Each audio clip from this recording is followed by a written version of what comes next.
Fungus লাগা শুরু হয়েছে। ভিজিয়ে রেখেছি যাতে পরবর্তীতে আমি এইগুলোকে গাছের গোড়ায় দিতে পারি সার হিসেবে। এই যে এগুলো কিসের চারা উঠেছে। এবার আসা যাক চমকে।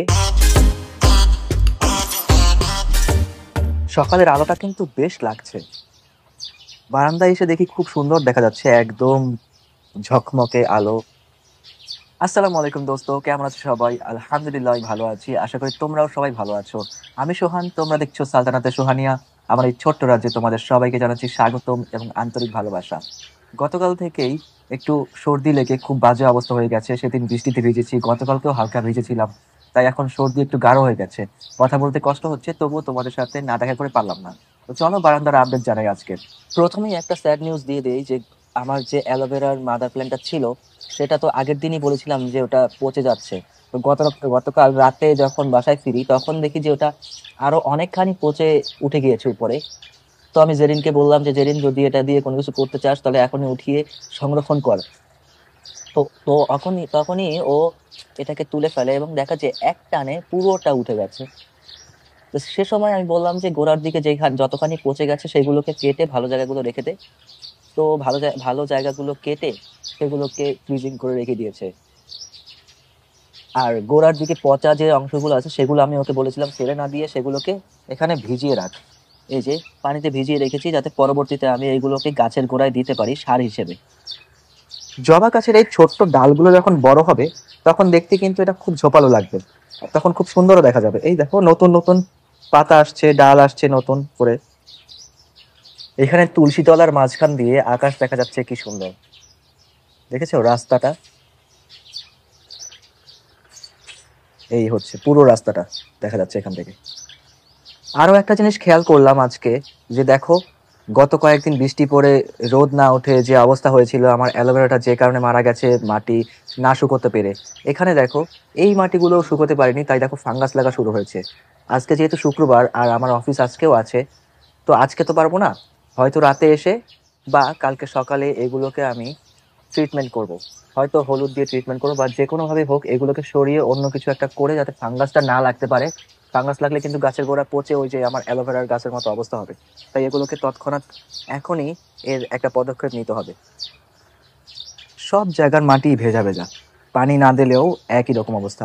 দেখো তুলসীর গাছেও আজকে পানি দিতে হয়নি, এটাই শুধু দিয়েছিলাম কারণ এটা দ্রুত শুকিয়ে যাচ্ছে তাই। শুধু আল্লাহ রহমতে এই মাধবী লতার কাটিং গুলোই ভালো আছে। এই যে এটা তো পানিতেই লাগানো, আর এটাকে মাটিতে লাগানোর পরেও এটা যেমন ছিল তেমন রয়েছে। শেষ হয়নি ভিডিও, চমক তো এখনো বাকি। চলো, এটা ছিল মিনি বারান্দার অবস্থা। এখন যাচ্ছি মাস্টার বারান্দায় আর দেখাচ্ছি কি চমক অপেক্ষা করছে তোমাদের জন্য। এই হচ্ছে মাস্টার বারান্দা, একবারে এক ঝলকে দেখো এইখানে। এই যে হাজারি জবাটা, এটা কিন্তু গতকালকের ফুলটা, কলিগুলো এখনো বাড়েনি। আর সাদা জবাটাও এই যে গতদিনে যেটা ঝুলছে, তবে এটা আগামী দিন ইনশাল্লাহ ফুটবে, যেটা এই যে এই মাথার মধ্যে আছে। এখানে হলুদ ফুলটাও দেখো, হলুদ ফুলটাও কিন্তু সেদিনের পুরনো ফুলটা, নতুন করে কিন্তু এখনো ফোটেনি। পাশের কলিগুলো বড় হচ্ছে, অবশ্যই ফুটবে। নিচের দিকের এই হলুদ জবাটা, এটাও ফুটবে ইনশাল্লাহ, এটা দ্রুত কালকেই ইনশাল্লাহ ফুটবে। অ্যারোমেটিক জুঁইয়ের ডালটা দেখো কতখানি উঠে গেছে, একদম কাঠ ছুঁই ছুঁই হয়ে গেছে কিন্তু। দেখা যাক এটা আরো কিভাবে বাড়ে। প্রথমত তো আমি ভয় পেয়ে গিয়েছিলাম যে যেভাবে এর পাতা শুকোতে শুরু করেছিল, ফুলগুলো ঝরতে শুরু করেছিল, এখন দেখছি নতুন ডাল আছে, তার মানে এটা ঠিকই আছে। রক্ত জবার এই যে কলিটা বড় হচ্ছে, কিন্তু ফুটবে কিনা বলতে পারছি না। খেজুর গাছটার আশেপাশে এই যে এগুলো কিসের চারা উঠেছে সেগুলো এখনো বোঝা যাচ্ছে না। আর একটু বড় হলে হয়তো বা বুঝতে পারবো যে এগুলো তুলসী না অন্য কোনো চারা। বাতাসে করলার যে চারাটা আছে দেখো, এটা কিন্তু ঝুলে গেছে ওদিকে। আর ঝুলে গেলেও এর যে কষিগুলো আছে দেখো, এই যে বেলি ফুলের গাছে আঁকড়ে ধরেছে এখানে। এবার আসা যাক চমকে। এই দেখো আজকের চমক হচ্ছে এই যে বেলি ফুল ফুটতে শুরু করেছে আমার। এটা দেখেছো মোগরা কত বড় একটা ফুল ফুটেছে। এই দেখো, এই যে আমি বাইরে থেকে দেখাচ্ছি কত বড় ফুলটা ফুটেছে দেখেছো। আর কলি কিন্তু এরপরে আরো আছে, তার মানে এটা সিরিয়ালি ফুটতেই থাকবে ইনশাল্লাহ। কত সুন্দর দেখাচ্ছে এখানে, আর এটার গন্ধ তো মারাত্মক রকমের সুন্দর। রাইবেলিটাও ইনশাল্লাহ ফোটা শুরু করবে। এই দেখো এটাও কিন্তু অনেকটাই বড় হয়ে গেছে, গোল হয়ে গেছে একবারে। আর এই যে ভেতরের কলিগুলো, এটাও হয়তোবা 2-3 দিনের মধ্যে ফোটা শুরু করবে এগুলো। করলা চারাটার মাথা ওদিকে যেহেতু পড়ে গেছে, এটাকে আমি হাত দিয়ে একটু উঠিয়ে এটার সাথে পেঁচিয়ে দেই, যাতে করে ও এই ডালটাকে ধরতে পারে, এই গ্রিলের সাথে পেঁচাতে পারে। আমার বেলি ফুলের গাছ এটা না বাঁচায়, অনেকখানি পেঁচিয়ে গেছে যদিও। এটাকে এখন ছাড়াবো না, পরবর্তীতে এটাকে আমি ছাড়িয়ে দেবো যাতে বেলি ফুলের কোনো সমস্যা না হয়। মরিচের চারাটাও দেখো অনেকটা বেড়ে গেছে, কিন্তু পাশের ছোট্ট ডালটাও কিন্তু অনেকখানি উঠে গেছে এর। আর এই যে নাগা মরিচের চারাটা, এটাও অনেকখানি বাড়তে শুরু করেছে। এর বড় পাতাগুলো তো আমি কেটে দিয়েছিলাম, এখন দেখো নতুন পাতা আসতে শুরু করেছে।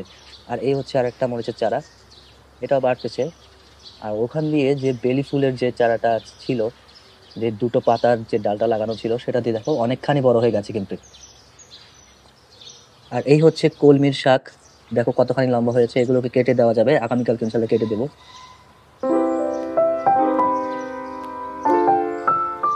তো আজ এই পর্যন্তই, দেখা হচ্ছে পরবর্তী ভিডিওতে। ততক্ষণ পর্যন্ত তোমরা সবাই ভালো থাকো, সুস্থ থাকো, একে অপরের সাথে মিলেমিশে থাকো।